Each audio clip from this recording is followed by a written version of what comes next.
My husband reveals my childhood trauma to win a bet with my mother-in-law, but even I didn't expect this to lead to the family's downfall. About a month ago, I married Teo after 3 years of dating. We'd known each other since high school, being in the same grade, though we weren't very close back then. We reconnected at a mutual friend's wedding 3 years ago.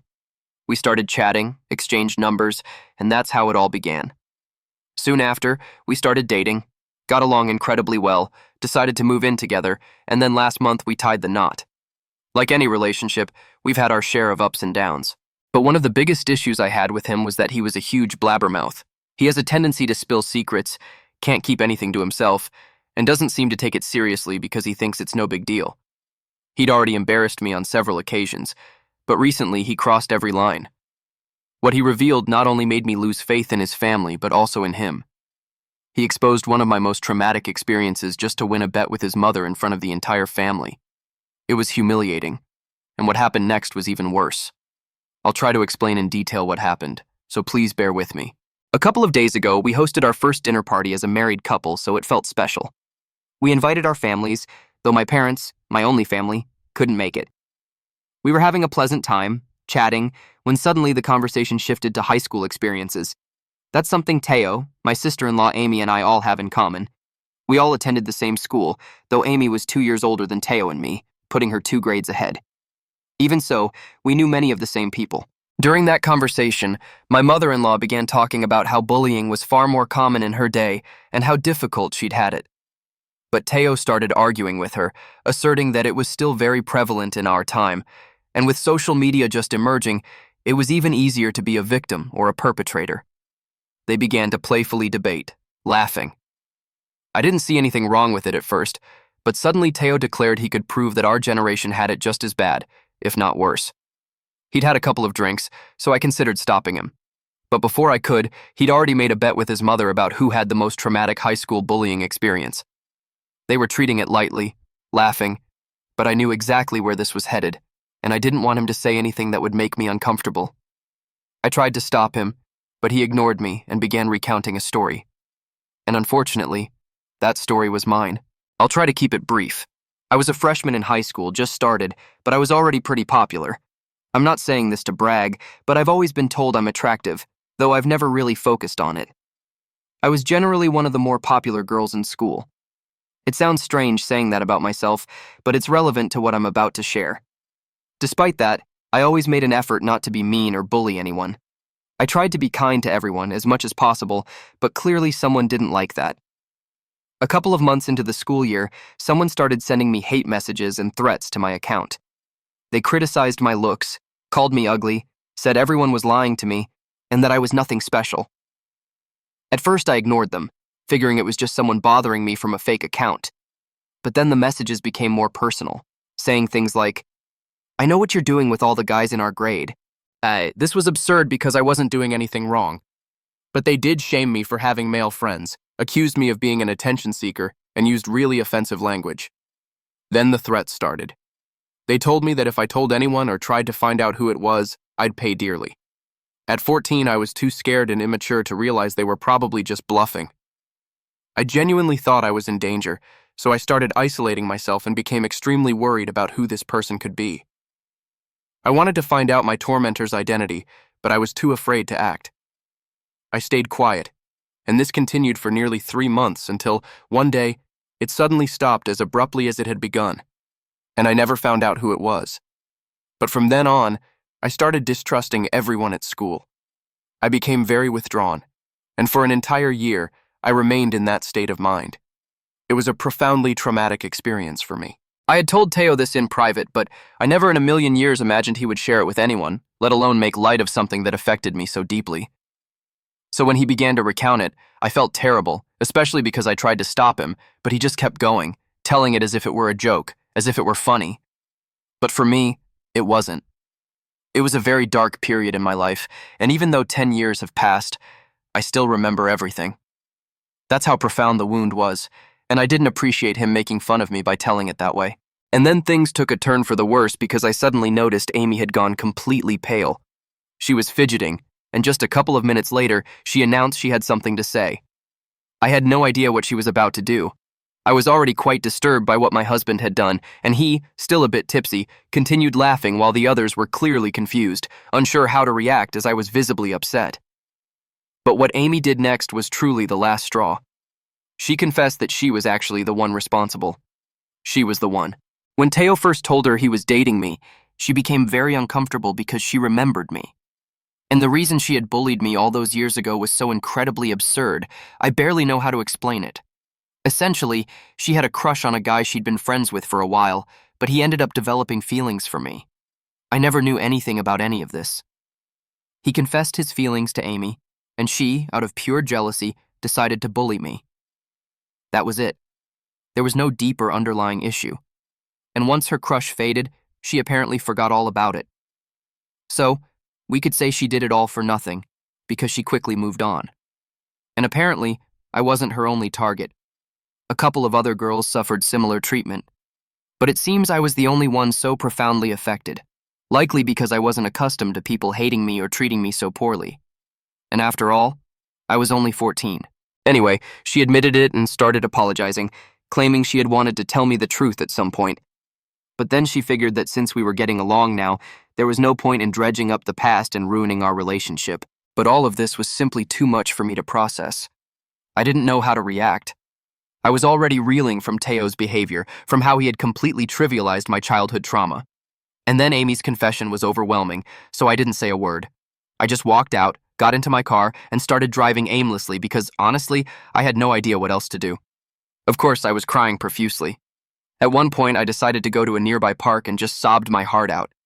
No one came looking for me, which was both disappointing and a little bit of a relief. After about 30 minutes, I noticed I had a lot of missed calls and messages on my phone, so I decided to head back home. By the time I got back, everyone had left, and Teo was completely sober. He was deeply apologetic for everything that had happened. He began telling me that he truly hadn't intended to bring up my childhood trauma in that way, that he didn't want to make me feel bad, and that he was incredibly sorry. He also said that Amy was very remorseful because she hadn't realized her actions had affected me so profoundly that I would carry that burden into adulthood. Even today, messages from unknown numbers or accounts still deeply unsettle me. That's how profound an impact her actions had. I don't know if I'll ever be able to forgive her because what she did was truly horrific. As for Teo, I was equally disappointed. I told him what he did was absolutely not okay. He accepted it and offered a genuine apology, but for now, I need some space from him. With him, I suppose I'll try to work things out. He's just incredibly clumsy in these kinds of situations and often ends up spilling important secrets and being very insensitive when he drinks. So I believe that's something we need to get a handle on. But that's a separate issue. Right now, the problem is that my in-laws and Amy believe I should forgive her and just move on because it happened 10 years ago, and by now I should be over it since she's acknowledged her mistake and I shouldn't hold a grudge. But here's the thing. I don't think it's that simple. She had every opportunity to talk to me before. I've been with Teo for 3 years. We've seen each other countless times. So she had ample opportunity to come clean and apologize much earlier. But now I feel it's a case of too little, too late. I also believe the way I discovered everything was the worst possible. I don't know if it would have been significantly different had she just come out of nowhere one day and apologized for everything, but at least it would have been a genuine gesture, as opposed to finding out this way, when she was clearly caught between a rock and a hard place, visibly uncomfortable. And after all, it's my trauma. I don't believe they have the right to decide when I should forgive someone. The truth is, I don't know if I can forgive her, at least not right now because it's a lot to process. But would I be the bad guy if I decided not to forgive my sister-in-law after discovering she was my anonymous tormentor? Update 1. My decision is that I am not going to forgive Amy. I will have no contact with that side of the family for now. It's only been a month since my wedding, and it's a shame all this is happening so soon, but I don't care. To me, what happened back then, whether it was 10 or even 20 years ago, doesn't matter, because what occurred was not okay. The trauma is still there because I was just a child, and it doesn't just disappear with time. There's no statute of limitations for these kinds of things, at least not for me, because it truly traumatized me, and it was a horrible thing for her to do. I don't care if she's changed, and I know she has, but that doesn't matter right now. I want my own space. I need time to process everything, and I will forgive her if and when I decide to. I will not be forced or emotionally manipulated into forgiving someone, especially someone who hurt me so much then for a ridiculous reason.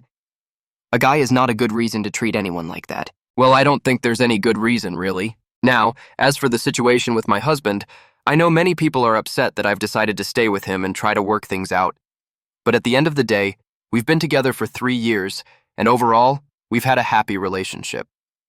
I don't want to give up on him right now. I still love him, and I know he loves me too, despite what he did. The thing is, when he drinks, he loses control and ends up saying things he shouldn't. Before, it was small things, silly habits, or gossip he shouldn't have shared, which would embarrass me a little.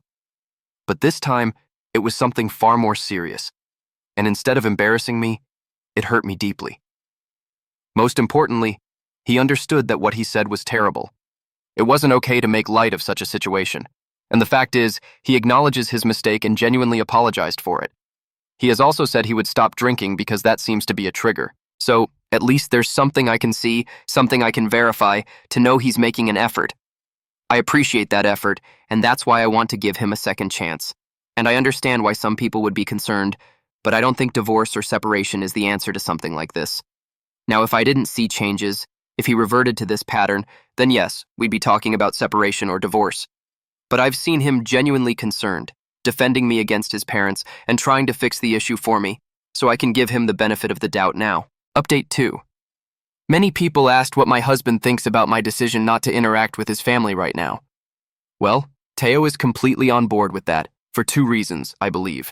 First, he's still incredibly remorseful for everything he said and has promised me he'll stop drinking completely from now on. He knows he gets a bit out of control, and that simply won't work for me anymore. He also knows that alcohol has contributed to him gaining a few extra pounds, and he thinks quitting completely will help him in various ways. But yes, he's clearly very sorry for everything that happened, and that's why he's been trying to make it up to me by being very affectionate these past few days. I don't want to give details of such private matters, but he seems to have reached a turning point with this, which also includes his family. But of course, that's not the real reason. I'm being sarcastic. I think the real reason is that even he agrees that what Amy did to me back then was not okay. And I have the right to decide whether or not I want to forgive her right now. His family cannot force me to forgive her or act as if everything is fine when it's clearly not. It's that simple, and he understands it. I think it's quite simple for anyone to understand. That's why I'm giving him a chance and not his family. His family, unfortunately, doesn't agree with that. My in-laws have been trying to tell me that Amy feels very bad about what happened, and that should count for something, that I should try to talk to her because she's suffering. According to my in-laws, she's very distraught over everything, and it would do her a lot of good if I forgave her to bury the past. I mean, do they even hear themselves? Should I talk to the woman who bullied me as a child to the point where I feared something like that would happen again even as an adult? She probably didn't intend to scare me like that, but she did. She thought she was just lashing out because her crush was thinking about me and not her, but it's still wrong. All actions have consequences, and it's time for her to face hers. For almost 3 years, she managed to avoid facing the consequences because she never told me the truth. She could have. She could have done the right thing, but she chose not to. And now what am I supposed to do? Forget everything and pretend everything's fine? I won't do it. I don't care who it bothers. I'm going to take my time. Her feeling bad and suffering isn't my problem right now. And they don't realize that by trying to convince me to forgive her and talk to her, they're actually making the situation worse. It's starting to be very annoying for me. They don't seem to understand that pressuring me to, I don't know, forgive faster or try to get me to talk to her will only push me away further. Because what they're showing me is that they care more about her and her mental health, and they care little to nothing about what I'm feeling. And it's understandable, after all, they're talking about their daughter, but I'm also a person, and no one can force or emotionally manipulate me into doing something I don't want to do. They need to understand that and respect it. They need to respect my space and leave me alone. They're worried about their daughter, fine, but if they're worried, get her some help and don't try to harass the person their daughter harassed in the past, which, now that I'm writing it, seems quite ironic. So I haven't been responding to their messages, and I asked Teo to tell his parents to leave me alone for now, but even that didn't work. Instead, they told Teo that he's responsible for all this because if he hadn't told the story at dinner, none of this would have happened. Why should I be upset with him and not his sister? So there's an extra layer of complexity to this dynamic because there's a favorite child, and it's definitely not my husband. I hadn't realized it until now, and I don't know if Teo was aware of it, but now it's becoming clear. Amy, for her part, hasn't made much effort to contact me. She tried to reach out a couple of times right after the incident, but since then, it's only been her parents insisting I talk to her, and I don't understand it. If she doesn't seem that interested in fixing things or prefers to give me space, then why are they insisting so much? Anyway, this whole situation is very strange to me right now, and I just wish they would leave me alone for a while so I can process everything in my head and make a decision about what I want to do. They're only irritating me more, and I don't understand why they're pushing so hard now. I even think it's ruining the chances of me ever forgiving Amy because they're just stirring this up and making it worse. But I'm trying not to let it affect me. I'm going to focus on my relationship with Teo and try to fix that first. Update 3. Teo and I have been talking everything through. And that's what I meant when I said I was going to try to work things out with him because, even though he had already apologized, things were still a bit awkward and tense. But now, a couple of days after my last update, things are much better. We've almost returned to normal, and he's been promising me he'll never repeat that behavior, and I'm going to make sure he keeps that promise. I'm also going to do my best to help him with his drinking problem, starting with me not drinking either. I think it can benefit both of us to stop drinking. Anyway, we've sorted it out. It took us a couple of days, but I think it was worth it. We gave each other space, took it slow, and managed to fix it. I know many people would have preferred that I just leave him. Many people told me they wouldn't tolerate that kind of disrespect, and I totally understand that. What he did was not okay. But again, everyone is different, and I believe my decision to stay with him and try to make our marriage work also deserves respect, especially because he's making significant efforts. If he were minimizing this, defending his family, or something similar, then yes, we would be talking about separation or divorce. Anyway, that's about the two of us. Now, regarding my in-laws, things are still quite bad with them. Even though I was ignoring them at first, they didn't take it well at all. A couple of days ago, they decided to show up at our house, and it wasn't just the two of them. Amy came too. They all arrived very confident that we were going to sit down together and that I would forgive them after they had their chat with me. But I told them very clearly that I had no interest in discussing the matter. For now, I told them I just wanted to keep my distance, and if they wanted to come in and talk to my husband, they were free to do so, but I would leave while they were inside. They then started saying there was no point in their visit if they couldn't talk to me, that they had come precisely to clear things up with me so that we could all go back to how things were before.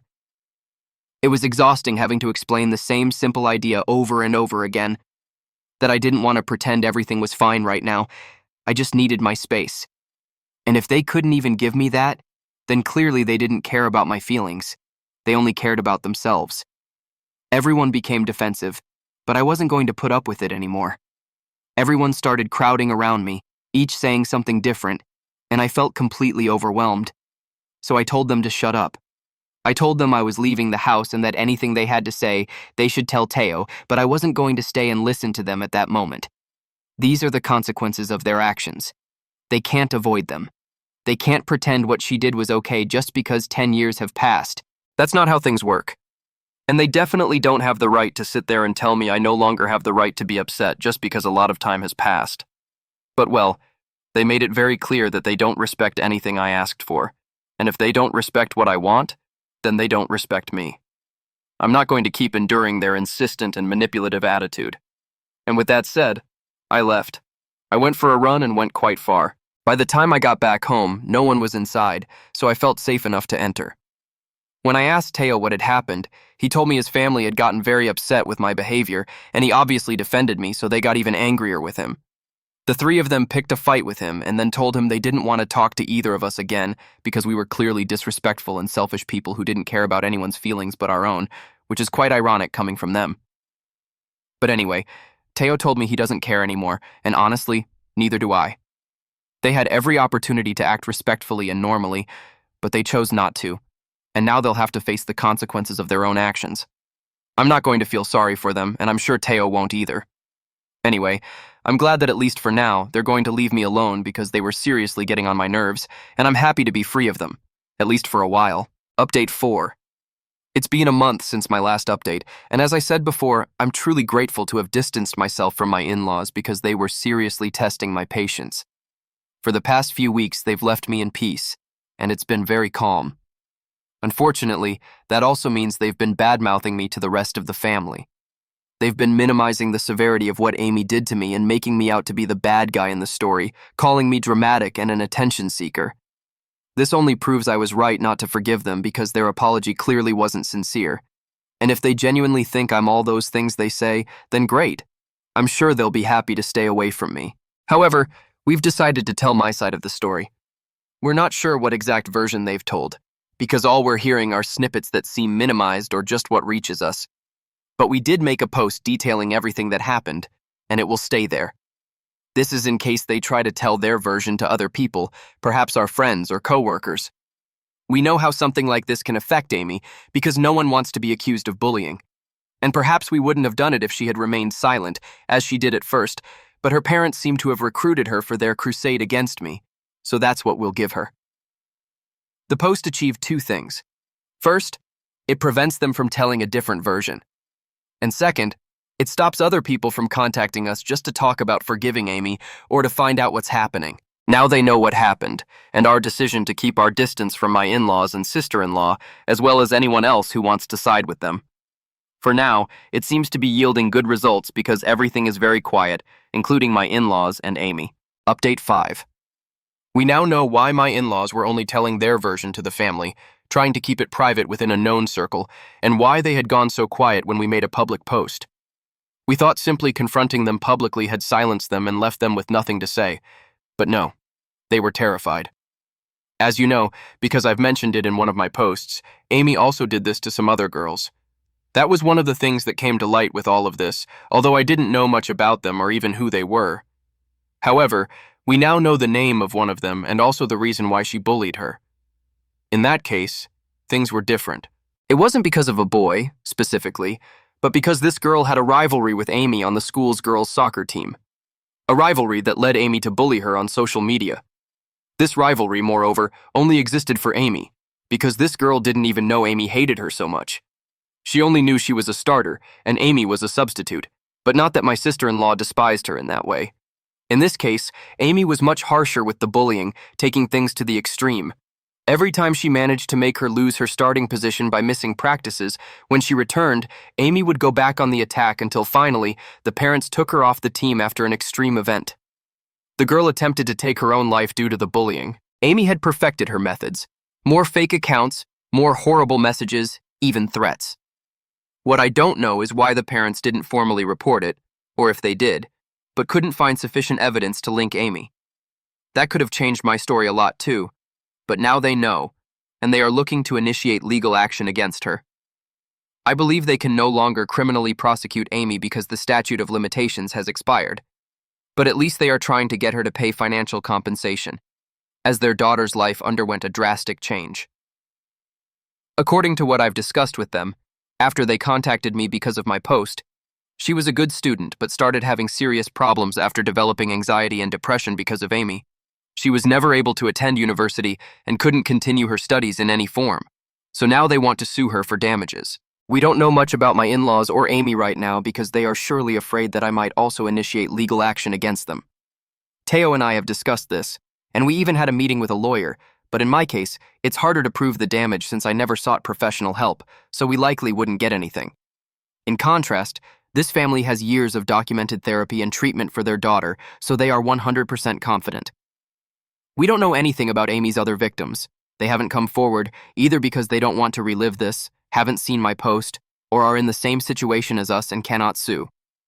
At least the fear of me suing them has been enough to make them stop bothering me, to make them stop putting me in the middle of all this. I'm glad I didn't reach the extreme that girl experienced. It even puts my pain in perspective and makes me see it differently. I'm not saying it erases it, but I don't feel it as heavily now that I think about it. Update 6. For those concerned about my husband and the possibility of him doing something similar to what happened when I first started posting, I want to give an update. He's still not drinking, and regarding what he says about me, he's being very careful. The other day, we had a gathering with friends, and a topic came up where he could have said something about me. It wasn't anything serious, but he stayed quiet and talked about himself instead.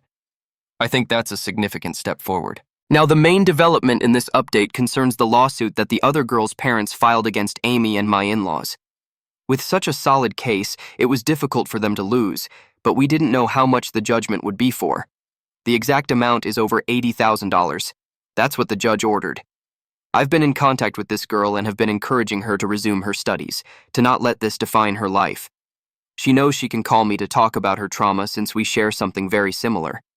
Apparently, she plans to use that money to continue her education, but we won't know for sure until she does.